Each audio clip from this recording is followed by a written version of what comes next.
Welcome back, Atlanta. We are back in studio, and we're really, really excited. And we have our very own Shaun Smith with us from BlackPush. He's in the building tonight, and he's going to be talking to us about his work as it relates to anti-gun violence. So really excited for you to be here with us, Shaun. Thank you so much for coming out and for traveling. Thank you for having me. And I was thinking about it just a minute ago. I was like, dang, she got like a radio voice. Oh my goodness. This is amazing. That's so funny. I appreciate that. Thank you. Well, I'm so happy to have you here. You've been doing great work, and I just learned throughout the entire state of Georgia. So you've been working in every county. And I know people know you, but for those that are listening, they may not be from Georgia. We have a big New York City following as well. So I would love to introduce you formally and then hear more about your work from you. Sounds good? Absolutely. Awesome.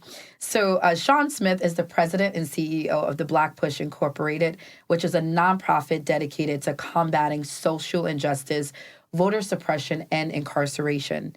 As a teenager, Shaun started his first nonprofit, Amazing, teaching kids to play the violin while also tutoring them in academics. Mr. Smith is extremely passionate about giving ex-offenders another opportunity in society, especially being that he himself is an ex-offender. He sees himself as a leader by every definition of the term. And there's so much more to his bio. He just opened up Community Center in conjunction with his church, the Reverend Timothy McDonald Community Outreach Center, which the ribbon cutting was last week. Congratulations Yes, again ma'am. for that. Thank you. And he's going to be having some barbershop tours, which is absolutely amazing. I never heard of it, but I love to hear more about your work. So, Shaun, tell us, what was it that got you into this work? So first off, I'm not even from Georgia. I don't have people think like, you really love Georgia. I'm from Florida. Right. Wow. And seriously, how I got into this work, it's like it states in my bio, I'm an ex-offender. So when I got out of jail, the world looked different to me. It felt different to me. It didn't feel like I fit into the world anymore. Right. And I had to kind of figure it out for myself. I had to kind of figure out my ways, made mistakes along the way. But I was blessed to not have to find myself back in that same situation. Right. And I just started kind of looking at the world and saying, like, how can I make it to where it's more fair for everybody, to where people who have made mistakes have opportunity to come back out and have a system that is welcoming of them. Wow. So we just started there. We started by working on policy. We started by giving people second opportunities. Right. And then, of course, George Floyd happened, and it spans your view of the world. Absolutely. And then, of course, you have things like Breonna Taylor, Breonna Greer, and so many other cases that happened. And we were literally, I was traveling the nation, touring different places of gun violence. So I had been to Buffalo, had been to Uvalde, met with the mayor of Uvalde, went down to Buffalo, met with the lieutenant governor and the governor down in Buffalo, right after the shooting happened down there, and families down there. And I began to say, okay, well, I'm going to focus on gun violence. And then somebody began to say to me, like, well, what about Atlanta? And I began to go back and look back, like, I do stay in Metro Atlanta. Right. So I began to look at Atlanta, what was going on in Atlanta, and began to realize that we have a huge problem here. That's right. And I really kind of shifted my focus to really just saying, okay, let's galvanize around here. Let's create something here. Yeah. And let's do something different here. And let's show the world, let's show the nation that we can combat gun violence in a different type of way. Wow. And we can do it from not a perspective of policy or depending on politicians to actually pass legislation. We can do it from a community ground up basis. Ground up. And that's what our approach is. Like, we're taking community and we're saying, community, this is a problem that started in community. Let's go back to community and fix the problem. That's so powerful. I love the ground up approach and how you really started to focus in on gun violence. What are some of the trends? What are you seeing out here in Metro Atlanta? So not only in Metro Atlanta, first off, what we see is that most of the cases that we have going through our judicial system right now are young people.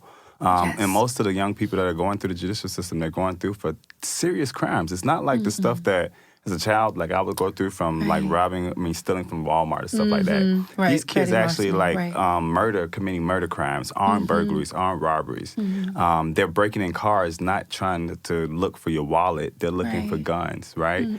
Because people have equated the fact that if I have a gun, I have power. Wow. And we're trying Wow. to change the dynamic that a gun doesn't equal power. What That's equals right. power is going out and actually working a 9 to 5 and actually Yes. making a good living. Yeah. Whether it's $7.25 or whether it's $15 an hour, at least you worked and you earned that. Right. And we have to change that dynamic of what success looks like.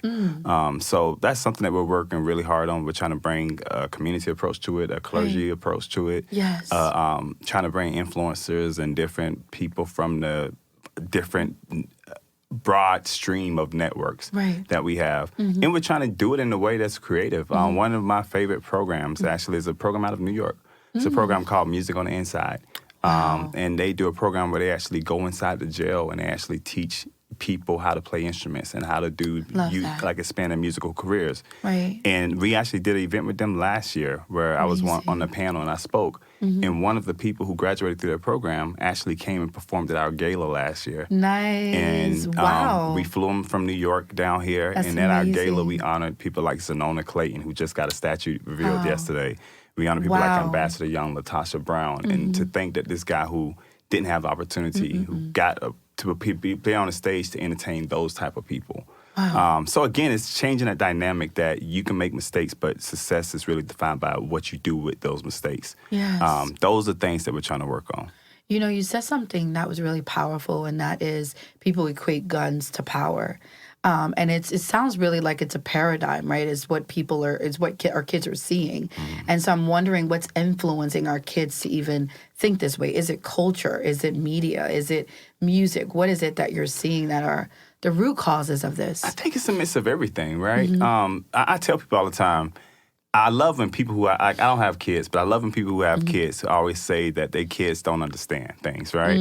And the first question I ask them is, I say, well, if you give your child the iPhone, can he unlock your iPhone? And they say, yeah. Without your face and your password, by the way. Without the face and password. and they're like 3 years old, which means that they understand a lot more than you think they understand. That's right. What does that mean is that when we have songs and we have a society that tells us that if we want to be successful, we have to have cars, money, and clothes, right? And we put these in lyrics of songs. This is what children actually think in their head. In order for me to be successful, it's not working at 9 to 5 job. It's not working at that restaurant. It's not running for my local office in my community. Wow. It's me having money, cars, and clothes. That's what makes me successful. We have so many people, and it's not just. The crazy part about it, when we talk about gun violence, what we fail to talk about is the amount of people who commit suicide to gun violence, right? Yes. That we have so many people and so many young people. The leading cause of death to young people right now today is suicide to gun violence. Because of the fact that they're getting bullied, because of the fact that they don't have on the type of shoes that everybody's now currently wearing, right? And you have so many different platforms like social media where now a person can really destroy your life in a matter of seconds. Literally. Viral. Within a matter of seconds. And they live in a different world than we lived in, right? Where me and you, or me or you, we had to wait on AOL to dial up and hope that nobody called in on the phone. They live in a world where now you can literally touch your phone. In a matter of seconds, you can just change everything and we can portray this image. And then we have to change the dynamic of, and from a parenting perspective, of what we define as success to our kids, right? Yes. I was talking to somebody the other day and they were from another island and they were from a different culture. And they was telling me how when they got over here, like their parents would not hear anything else, but you had to be a doctor or this or that, right? And they wouldn't hear anything else. But their dream was to be a dancer. And the person, like, they're doing the doctor field because it's what their parents wanted them to do, but they're not doing what they love to do, right? Which is dancing. So it was like their whole definition of success was defined by somebody else. And we have to learn how to encourage people when they say that I want to be a dancer. Okay, baby, you can be a successful dancer. When I say, hey, you know what, I want to be a fireman. Okay, baby, you can be the chief of the fire office, right? That's right. How do we change that dynamic to whatever you want to do? How do you excel in the space in which you want to do it in? And I ain't talking about every field, but the fields that are legit. But no, you're right. And I think you have to, it's believe. Like, we have to be able to believe in our kids and show that. And I think it starts in the home, too. It starts in schools. Because if they're in a community where people don't believe in them, if they're in a home where parents are telling them, you can't do it, you ain't going to be nothing, you're going to be just like your daddy or whatever it is they hear. And that may not be every child, but that is the case of many kids. And if they come to school and teachers don't believe on them, then, But what I love, too, and you asked me about the center earlier, what I love so much about this center is that what we've been able to do is that we've taken about 10,000 square feet of a church. And they were not using this space for anything right now. Wow. And That's we a said, lot of square feet. Yeah, we said, let's reimagine it. What we did is that we found 12 nonprofits that were really great nonprofits that are doing great work on the ground every day right now in the city of Atlanta. They have great programs that even some have been proven to be successful by the White House. They just didn't have the space to host their programs. What we did is that we opened up the doors and said, hey, look, let's take those programs and let's take this space and let's build it out, right? Yes. Let's deal with mental health. BlackPush doesn't have to be the only organization here doing it. That's right. Let's deal with mental health. Let's partner with somebody to deal with grieving mothers who have lost children to gun violence. Right. Let's partner with another organization to be that resource for ex-offenders who are coming out and don't know where their resources are going to come from. Right. Let's partner with, and we actually have one of our partners. I was going by the center today, walking down the hallway. They were setting up their room, and they put a barber chair in there. And I'm like, what's the barber chair for? She said, my husband's a barber. He's going to be offering free haircuts on Mondays. Nice. So it's just like, again, it's this community effort, right? Yes. It's 12 nonprofits That's that really don't even amazing. know each other coming together and saying, like, we're willing to put ourselves aside for the better cause of our community. Oh, my goodness. And it's the church that's doing it at the forefront of it. And I think that's more impactful than anything because from a ministry standpoint, churches have to step up and we have to do more. You know, I'm in awe at what you just said because I have never heard of such thing. And I have worked with churches probably my entire life. I've worked in ministry. I try to do a lot of faith empowerment with pastors. I'm a big believer in kingdom and the church needing to rise and step up to the plate because they have the answers to the world problems, but a lot of times are being hidden or are not on the ground. So what you're saying right now is it's really you're a trailblazer. You're setting the trend for what churches can do. A lot of churches have tons of space. And they're closed on Mondays, Tuesdays, Thursdays, Saturdays, Fridays, and then they open on Sunday and maybe on Wednesday. But the fact that you took that space, 10,000 square feet, and you were able to reimagine it and house nonprofits that are actually doing the work, that is a model that many churches, especially these big mega churches out here in Metro Atlanta, y'all, can follow, right? Could really follow. And the crazy part about it is that I was even talking to somebody recently about it, and the idea really came from the mayor of Atlanta, right? Wow.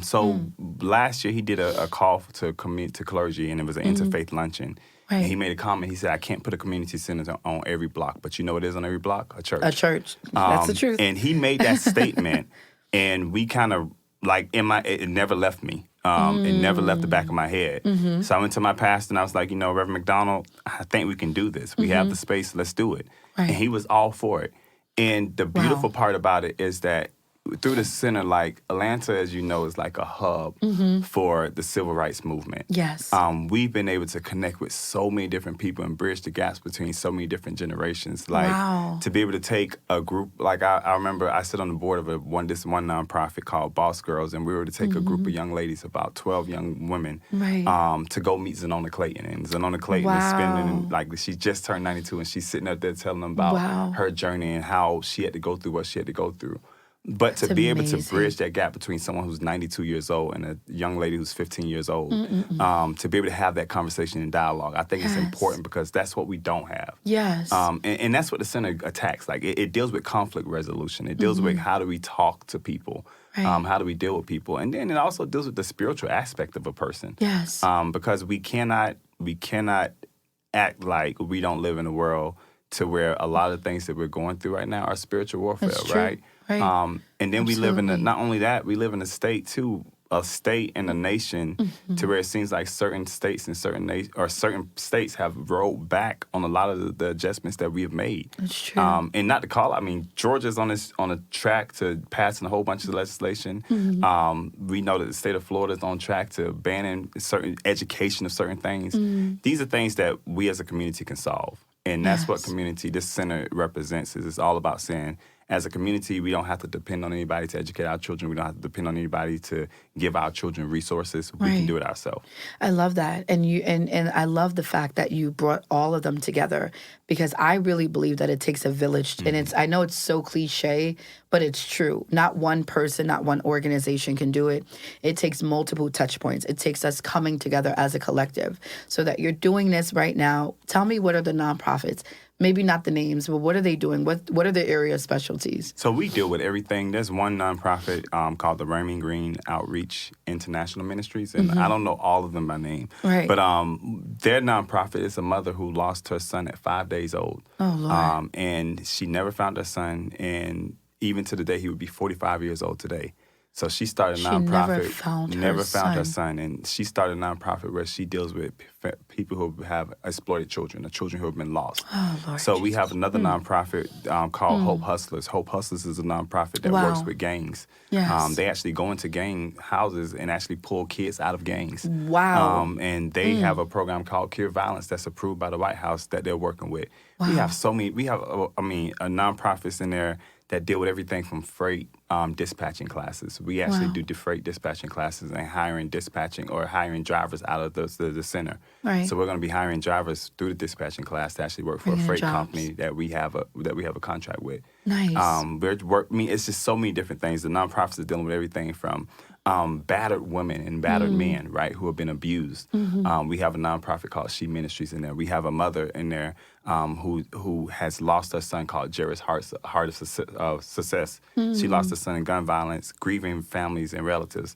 Wow. I mean, it's so many different people. These are people who actually, and the beautiful part about this center, the crazy part is that these are not people who are speaking from a place of non-experience. Lived experience. Every single one of these nonprofits are people who actually have the experience of it. Yes. They know what it feels like to be locked up. They know what it feels like to have lost your son to gun violence or a child to gun violence. They know what it feels like to have a child that's been exploited, who's been lost since the age of 5 days. Yeah. Oh, my goodness. So they have that real life experience. And I think for me, the Bible kind of really defines it because it gives us this one lesson. It says that if you're going to preach to people, you first have to preach to yourself. That's right. And you have to preach to your personal experience, right? So I think that we can really resolve a lot of these issues because it's people speaking from their own personal experience versus what they've researched and what they think to know. Right. It's different for me to go to a father who's lost a son and say, okay, I feel your pain, but I've never lost a son. But when you have a father who sits on your team who's lost a son, that's right. That makes a huge difference. The program, the design is different. Everything about it is just different. The delivery is different. When you have people that have the lived experiences and they're the ones designing, not just providing, but they have designed, these are the hands of the ones that are designing the program. It makes it relevant because I believe that a lot of times nonprofits or community-based organizations without that lived experiences, sometimes there's a disconnect. Sometimes they're just rolling out a program. They don't know if it's going to work. They have no idea. It hasn't been tested. They're just like, it's a one-size-fits-all model, and it's not real. It doesn't work, right? Right. So when you have people that have lived that life, they have lived the experience, and now they can build something and say, here, we've overcome. Now we're going to help you overcome, too. I think that is super powerful. No, it's going to be, it's amazing. I just look forward to the work that we're going to do. And I'm just excited about what we're going to do and what we still have to do. Because as a state, as a nation, we got a lot to do. Yes. And I know we're wrapping up here, but I want to know, how can churches adopt a model very similar to yours? I know it's very just innovative. It's out of the box. Churches may be, feeling some kind of way or may be welcoming of it. How can churches, if they're looking to get more involved and doing something like this, what would you say to them? No, I would tell them to reach out to our office. They can go to our website, www.blackpush.org. They can call the phone number. I think our number is 678-823-7638. Somebody at the office can help them. They'll direct them to somebody. It may not always be me, but they'll direct them to somebody who can help show them how we laid the program out. We want to partner with more churches. We want to share the ideas with more places. So absolutely. That's awesome. So what is the vision in the next year as it relates to other counties? You're starting out here in this ministry. Is the vision to expand it eventually to other? The vision is to expand it. We actually are in talks with 3 different counties to expand before the end of the year. Nice. And this is just a portion of what we're going to do. It's just we're still going to be doing the barbershop tours I mentioned to you earlier today. Yes. We're still going to be going out and still helping people get registered to vote and galvanizing people around the aspect of voting. Amazing. But this is a part of it. I think we can, as somebody once said, you can walk and chew gum at the same time. So we're going to That's true. do it all. Right. I love it. I love that. Well, it's been such a pleasure, Mr. Smith, to have you with us tonight. Hearing about your work, I'm just very empowered. I'm inspired. I'm like, what could I do to really activate the churches more? I'm really big on working with clergy and working with leaders because they are key stakeholders in our community that oftentimes we forget about until a crisis happens, right, and then we're calling on them. But I believe that we can work with them now as you are. So I just want to say thank you for the work you're doing. Thank you for being a trendsetter and a trailblazer. Thank you for your story. Thank you for your work, and thank you for being with us. And thank you guys for everything that you guys are doing too. Thank you so much. Yeah, and we're a nonprofit organization. We are not housed yet, but if you need any services from us, we provide everything from mental health to education to STEM to career access. We work with the most vulnerable kids, and so we consider us a resource. No, we are. Definitely. Trust me, I did some research before I walked in. Okay, awesome. Well, thank you so much, Mr. Smith. I appreciate you. Thank you again for sharing this space with me. Right. Thank you. Thank you. And thank you all for listening and for watching and for tuning in. You heard from Shaun Smith himself. BlackPush is doing great work changing the face of Georgia. How can people reach you one more time, Mr. Smith? They can go to www.blackpush.org. They can call our offices at 678-823-7638. Google, Facebook, Instagram, TikTok. They name awesome. it. We're everywhere. Covering everything. Thank you so much, all. Don't forget to subscribe to our channel, to our podcast, so you can be first to be notified when new episodes are released. Thank you again so much. We love you, Metro Atlanta, New York, wherever you're listening from. Stay tuned. We'll see you soon.